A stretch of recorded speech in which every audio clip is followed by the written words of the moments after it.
તો દેવભૂમિ દ્વારકામાં ફરી ચાલ્યું દાદાનું બુલડોઝર। બારડિયા તથા ઓખામડી ખાતે હાઈવે નજીક ડિમોલિશનની કાર્યવાહી। સરકારી જમીન પર કરાયેલા ધાર્મિક દબાણોને દૂર કરાયા છે।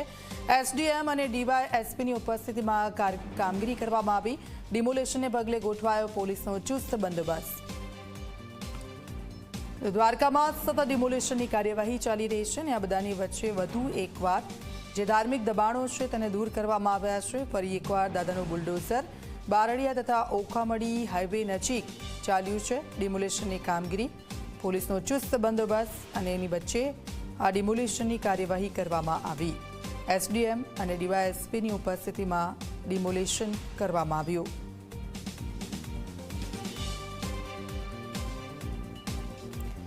દેવભૂમિ દ્વારકાના આ દ્રશ્યો છે। બારડિયા તથા ઓખામડી ખાતે ડિમોલિશનની કાર્યવાહી કરવામાં આવી છે। ધાર્મિક દબાણો છે તેને દૂર કરવામાં આવ્યા છે। એસડીએમ અને ડીવાયએસપી ત્યાં ઉપસ્થિત રહ્યા હતા। પોલીસનો ચુસ્ત બંદોબસ્ત ગોઠવી દેવામાં આવ્યો હતો અને ધાર્મિક દબાણો દૂર કરતી વખતે કોઈ અનિચ્છનીય બનાવ ન બને તેનું ખાસ ધ્યાન રાખવામાં આવ્યું। જયદીપ અમારી સાથે ફોનલાઈન પર જોડાઈ ગયા છે। જયદીપ, દ્વારકામાં સતત ડિમોલિશનની કાર્યવાહી અને આ બધાની વચ્ચે ડિમોલિશન થઈ રહ્યું છે। ઓખામડી વિસ્તારમાં ધાર્મિક દબાણો દૂર કરવામાં આવ્યા। શું વિગતો?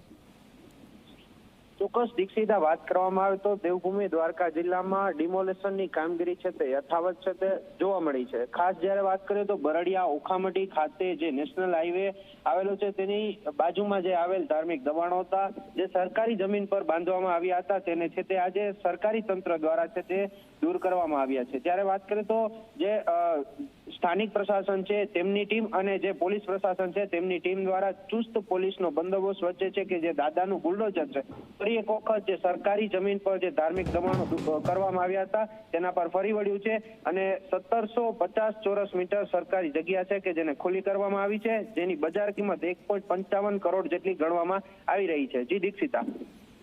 બિલકુલ, આભાર જયદીપ સમગ્ર વિગત બદલ।